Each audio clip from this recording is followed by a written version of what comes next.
नमस्कार साथियों, स्वागत है आप सभी का इक्वेटर एजुकेशन पे। और उम्मीद है आप सब लोग स्वस्थ होंगे और आपकी तैयारी भी अच्छी चल रही होगी।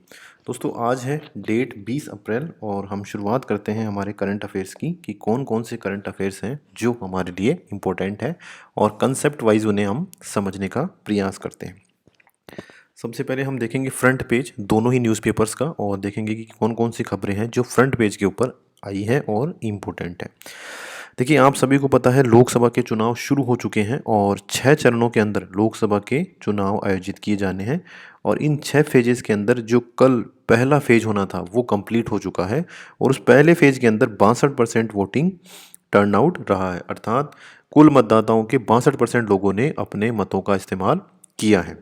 और इसमें देखिए ज़्यादा शांति से ही चुनाव हुए हैं, लेकिन कहीं कहीं पे छोटी मोटी हिंसाएं भी हुई है। और जैसे पश्चिम बंगाल में, छत्तीसगढ़ में और मणिपुर में कुछ जगहों पर हिंसा भी देखने को मिली है। लेकिन इसके अलावा और जो जगह है वहाँ पर ये शांतिपूर्ण मतदान हुआ है। ये 102 सीटों के लिए मतदान किया गया था। अब इसके बाद में जो नेक्स्ट चरण होगा, ये फर्स्ट फेज़ था, कंप्लीट हो गया। उसके बाद में सेकंड फेज़ के चुनाव वो होने हैं 26 अप्रैल को। तो 26 अप्रैल को सेकंड फेज के चुनाव आयोजित किए जाएंगे। इसके बाद में देखिए, मणिपुर के अंदर हिंसा देखने को मिली है और वहाँ पर 72% वोटिंग हुई है, यानी वहाँ पर जो ओवरऑल वोटिंग है वो इस एवरेज से ज़्यादा हुई है। तो 72% वोटिंग हुई है मणिपुर के अंदर। और इसके साथ साथ वहाँ कुछ वॉयलेंस भी देखने को मिली है, यानी कुछ जगह पर पुलिस और जो वहाँ के जो लोकल्स हैं उनके बीच में क्लैशेस देखने को मिला और उस हिंसा की वजह से कई जगह पर पोलिंग भी रोकनी पड़ी है। इसके बाद में देखिए, एक और इम्पोर्टेंट न्यूज़ है। ये ये क्या है कि जैसे जब चुनाव में आचार संहिता लग जाती है तो बहुत सारे राज्य ऐसे हैं जहाँ पर एक ऑर्डर निकाल दिया जाता है और उस ऑर्डर में क्या कहा जाता है कि देखो, जब तक आचार संहिता लग रही है ना, तब तक कोई भी हड़ताल, रैली या इस तरह का कोई भी आयोजन नहीं किया जा सकता।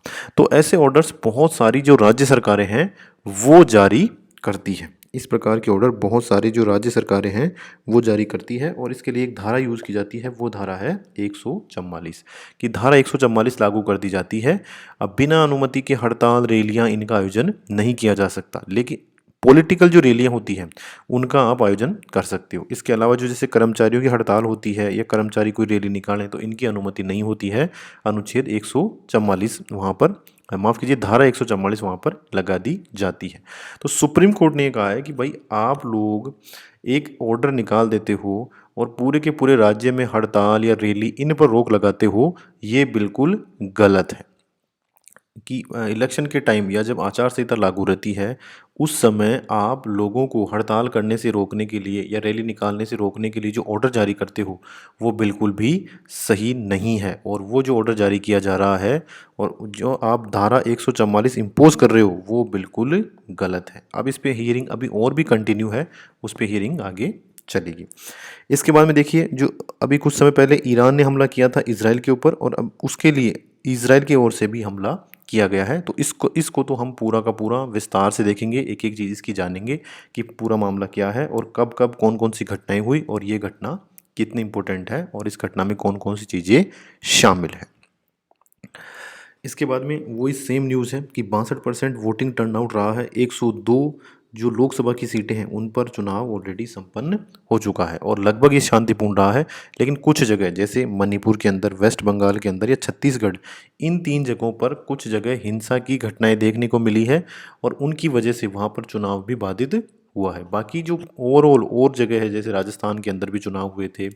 इसके अलावा और भी जो अलग अलग राज्य हैं जैसे हिमाचल प्रदेश, उत्तराखंड, वहाँ भी चुनाव हुए। तो इन जगहों पर शांतिपूर्ण मतदान रहा और ओवरऑल इन 102 लोकसभा सीटों के ऊपर जो मतदान प्रतिशत है वो रहा है 62%। और इसी तरह से पहला चरण जो है इस चुनाव का वो पूरा हो चुका है।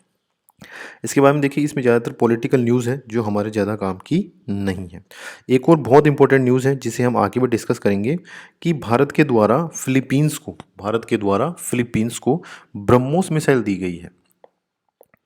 भारत के द्वारा फिलीपींस को ब्रह्मोस मिसाइल दी गई है। ये बहुत इम्पोर्टेंट ये एक कदम उठाया गया है भारत के द्वारा और इससे भारत ने बहुत सारी चीज़ें हैं ना उनको एड्रेस कर लिया है। बहुत सारे इश्यूज़ हैं ना उनको एक ही बार में इससे एड्रेस कर लिया गया है। तो साउथ चाइना सी क्या है वो देखेंगे, उसके अंदर टेंशन क्या है वो देखेंगे, और फिलीपींस को अगर भारत ये ब्रह्मोस मिसाइल दे रहा है तो उससे भारत के ऊपर क्या प्रभाव पड़ेगा, चीन के ऊपर इससे क्या प्रभाव पड़ेगा, और आगे और भी क्या प्रभाव इसके पड़ेंगे, वो सारे हम विस्तार से डिस्कस करेंगे।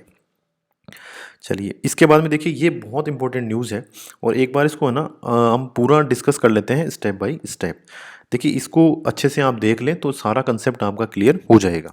सबसे पहले देखो क्या हुआ, आप एक बार यहाँ पर इस मैप में देख लें। ये जो ईरान जो देश है, मिडिल ईस्ट के अंदर एक ईरान देश है, मुस्लिम देश है।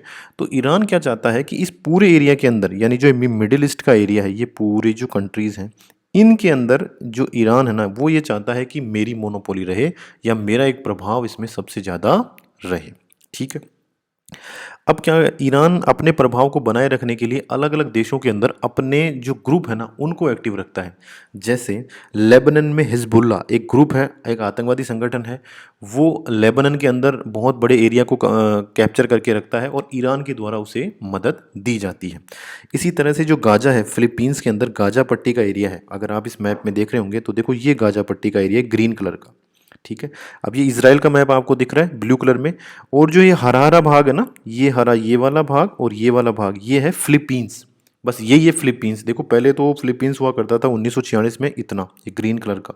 फिर उसके बाद में 1947 में देखो ग्रीन कलर कितना है, इतना सा। और आज वर्तमान में जो फिलीपींस है ना वो इतना सा रह गया, केवल और केवल दो जगह ग्रीन कलर का। और बाकी जो इजराइल है ना वो अपने एरिया को लगातार बढ़ाता जा रहा है, इसलिए इजराइल और फिलिस्तीन में लगातार लड़ाइयाँ होती रहती है। अब जो इजराइल है ना उसके पास में है गाजा पट्टी, देखो गाजा स्ट्रिप है, और ये फिलिस्तीन की टेरिटरी का भाग है। इस गाजा पट्टी के अंदर है ना जो हमास एक संगठन है, एक आतंकवादी संगठन है हमास, उसका कब्जा है, उसी की सरकार यहाँ पर चलती है। और इस हमास को जो समर्थन है ना वो है ईरान के द्वारा।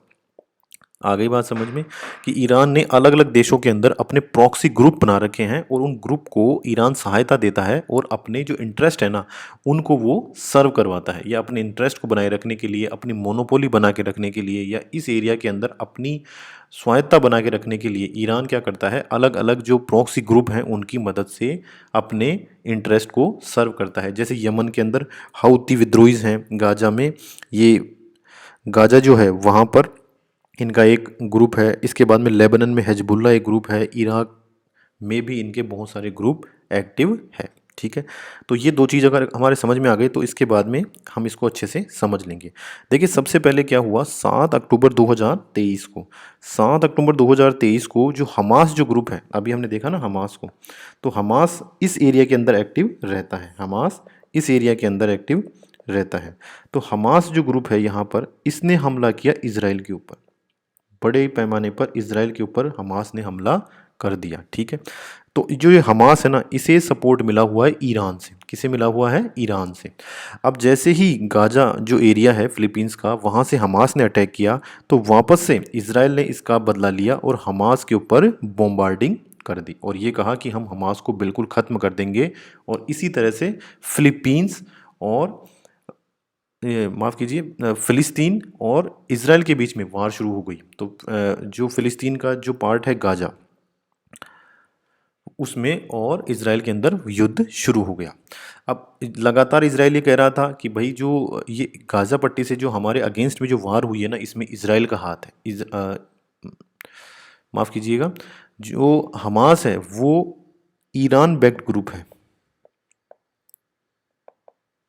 ठीक है, हमास को जो सहायता मिलती है वो ईरान की तरफ से मिलती है, और जो हमास है इसने आक्रमण कर दिया इजराइल के ऊपर। तो इजराइल भी लगातार ये आरोप लगा रहा था कि भाई ईरान है ना हमारे अगेंस्ट में जितने भी ग्रुप हैं उनको मदद करता है।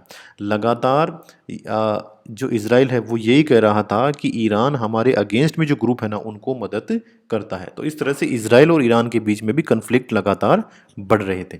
इसके बाद में देखिए क्या हुआ, इसी साल 1 अप्रैल 2024 को इजराइल ने क्या किया, सीरिया के अंदर बॉम्बार्डिंग की। सीरिया के अंदर उन्होंने अटैक किया, और सीरिया में अटैक कहाँ किया, सीरिया में ईरान जो ईरानियन दूतावास था ना, ईरानियन दूतावास, वापस अब हम ध्यान देंगे, इजराइल ने सीरिया में हमला किया। हमला कहाँ किया? ईरान के दूतावास पर।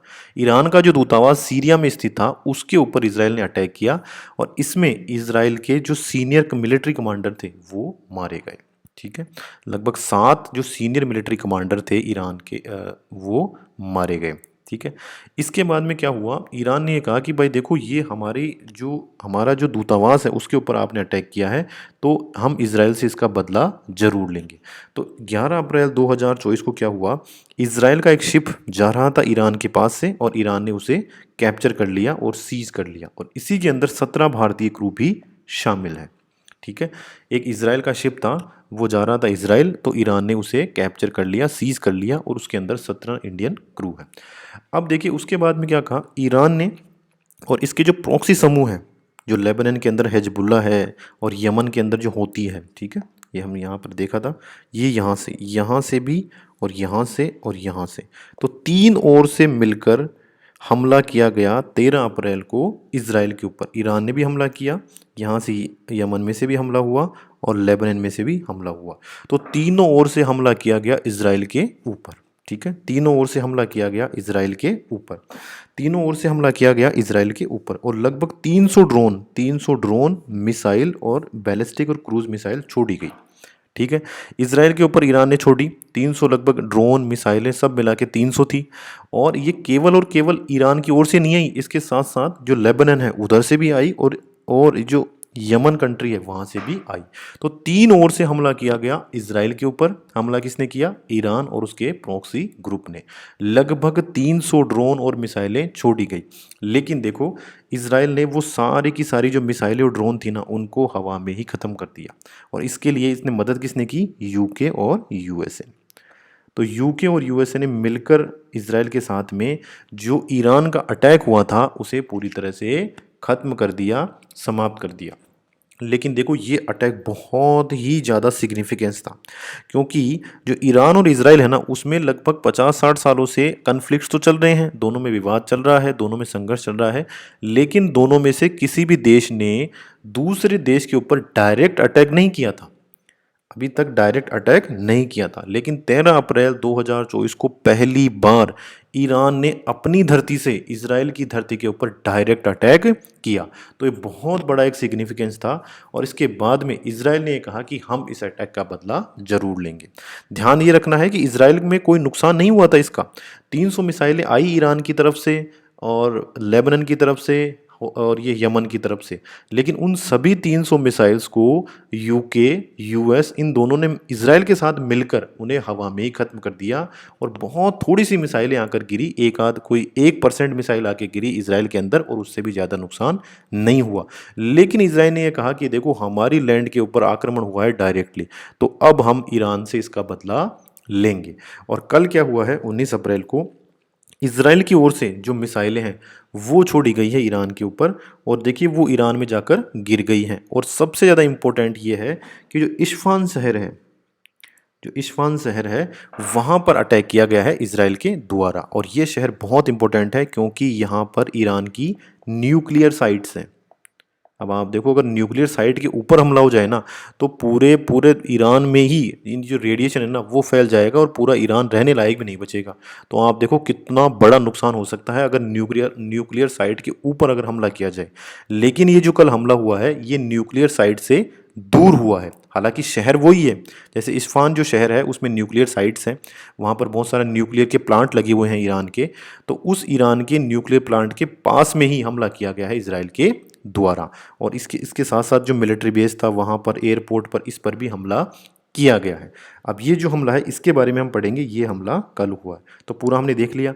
सबसे पहले जो हमास संगठन है ईरान का, उसने हमला किया इजराइल के ऊपर, इजराइल ने वापस से हमला किया हमास के ऊपर गाजा पट्टी के अंदर। फिर 1 अप्रैल को इजराइल ने हमला किया सीरिया के अंदर, और सीरिया में कहाँ किया? ईरान के दूतावास पर। फिर 11 अप्रैल को ईरान ने इजराइल के शिप को पकड़ लिया। 13 अप्रैल को ईरान ने अपने सहयोगी देशों के या सहयोगी संगठनों के साथ मिलकर 300 ड्रोन और मिसाइल छोड़ी, लेकिन उन्हें रोक लिया गया इजराइल, यूके और यूएस के द्वारा। और इसी का बदला लेने के लिए 19 अप्रैल को इजराइल ने वापस से हमला किया ईरान के ऊपर, और वो किया इस्फान शहर जहाँ पर न्यूक्लियर साइट मौजूद है। तो ये तो पूरा कन्फ्लिक्ट था। अब देखिए इस न्यूज़ को हम देखते हैं। अब ये हमला तो हो गया कल, लेकिन देखो इजराइल ने अभी तक इसके बारे में कुछ भी नहीं कहा है। इसराइल ने कुछ भी नहीं कहा है, इसराइल ने इस हमले की जिम्मेदारी अभी तक नहीं ली है। ईरान ने भी ये तो मान लिया कि हाँ वह विस्फोट तो हुआ है, लेकिन ये नहीं कहा कि ये इसराइल ने किया है। ईरान क्या कह रहा है, हाँ विस्फोट तो हुआ है लेकिन ये किसने किया है ये अभी तक क्लियर नहीं हुआ है। ठीक है, लेकिन जो यूएसए है, केवल और केवल यूएसए ये कह रहा है कि हाँ ये हमला किया गया है, इसराइल के द्वारा ही किया गया है। इसराइल ने ईरान के ऊपर हमला किया है और इसराइल ने पहले हमें बताया भी था इस बात के लिए। वापस से मैं रिपीट करता हूँ, देखिए कल जो हमला हुआ है, न्यूक्लियर जो फैसिलिटीज़ जो हैं या न्यूक्लियर जो सेंटर है इस्फान शहर के अंदर, वहाँ पर हमला हुआ है। और वो हमला देखिए इसराइल ये कह रहा है, इसराइल ने अभी तक इसके बारे में कुछ भी नहीं कहा, न तो इसको एक्सेप्ट किया है न इसके लिए मना किया है। ईरान ने यह कहा है कि हाँ इस इम्फान शहर में विस्फोट तो हुए हैं, लेकिन हो सकता है ये विस्फोट हमारे किसी अंदर से ही किसी व्यक्ति ने किया हो या ये इसराइल की तरफ से आया हो, इस बारे में अभी कोई क्लियरिटी नहीं है।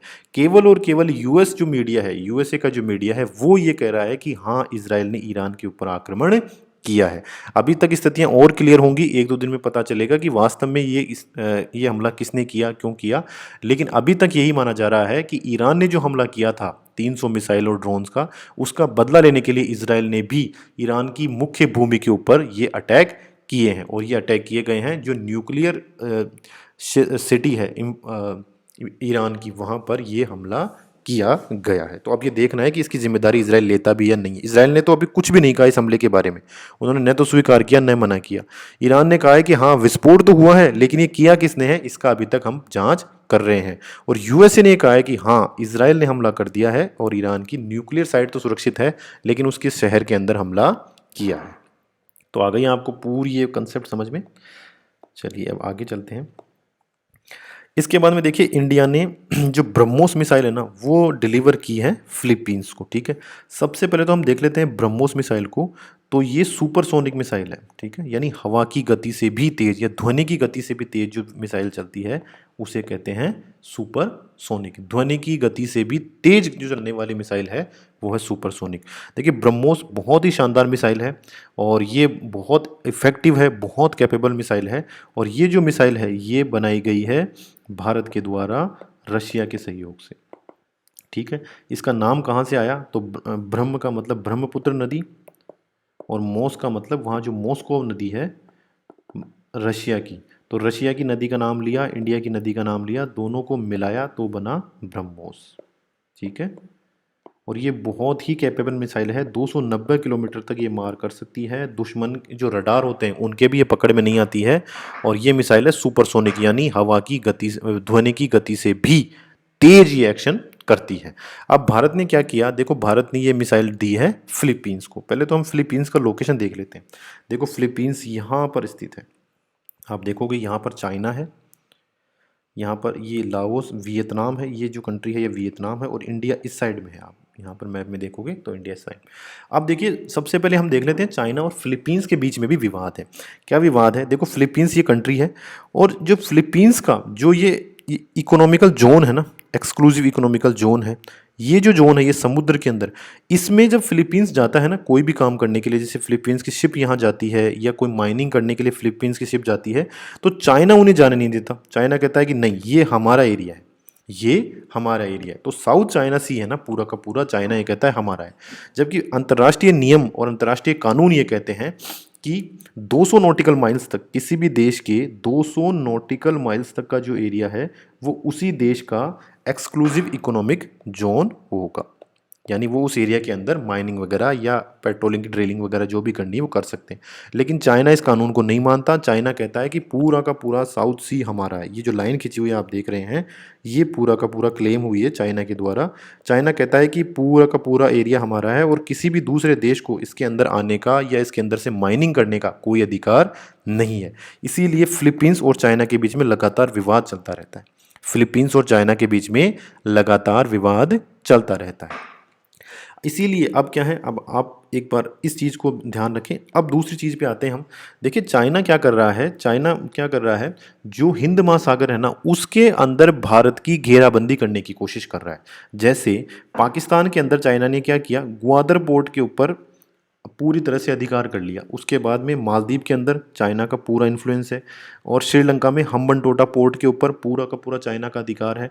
उसके बाद में बांग्लादेश का जो चिटगांव पोर्ट है वहाँ पर भी चाइना का अधिकार है।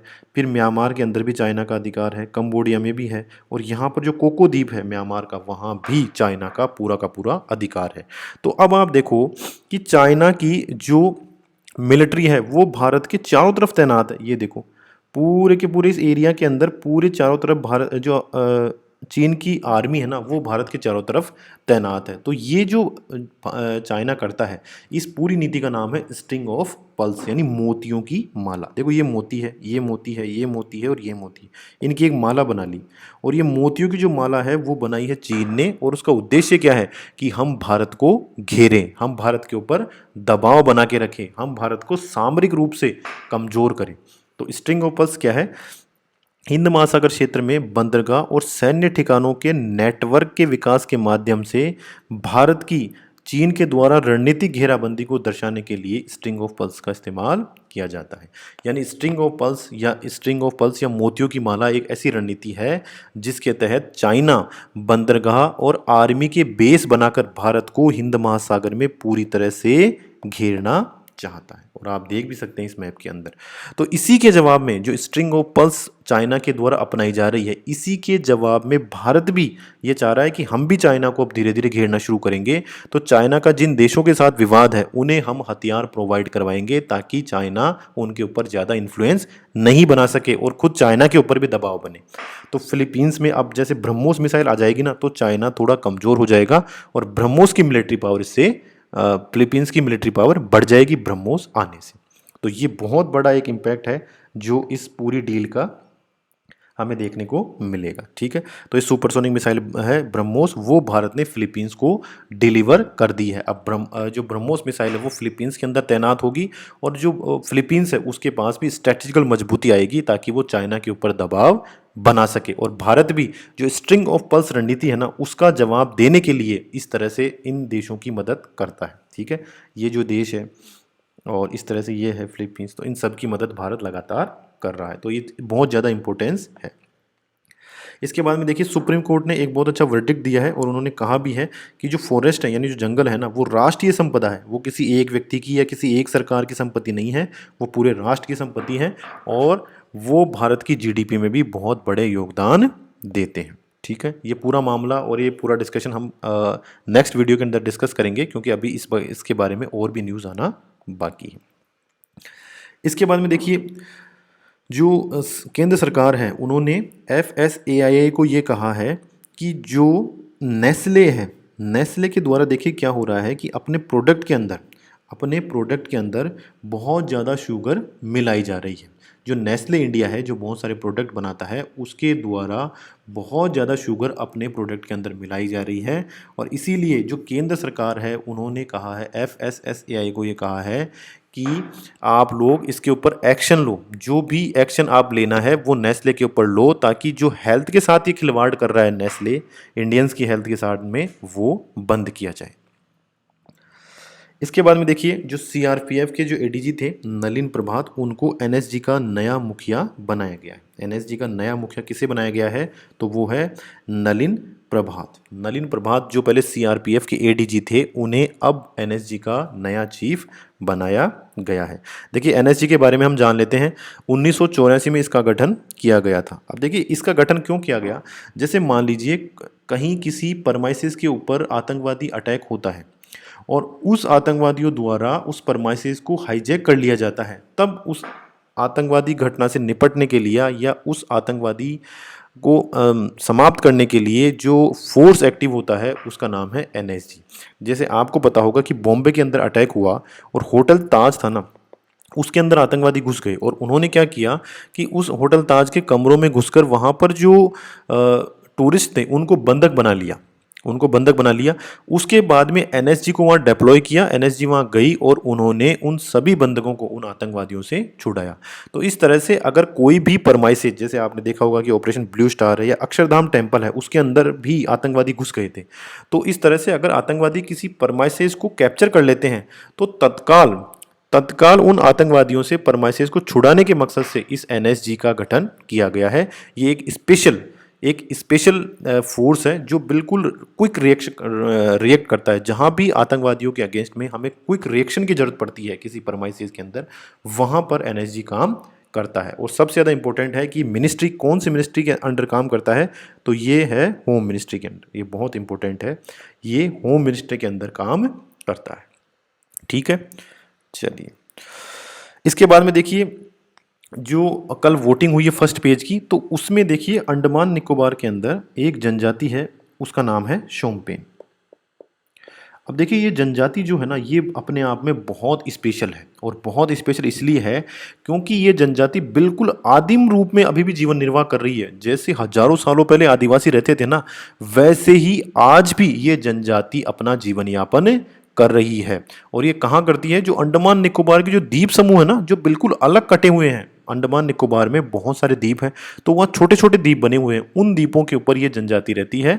और इन जनजाति का आज भी जो दुनिया है ना, जो पूरा जो हमारा, चाहे आप भारत देख लो या अदर जो पूरी दुनिया है, वहाँ पर के लोगों के कोई भी कांटेक्ट नहीं है, किसी भी प्रकार का कोई भी कांटेक्ट इस जनजाति का आज भी दुनिया से नहीं है। ये केवल एक द्वीप पे रहते हैं और वहाँ अपना जीवन यापन करते हैं।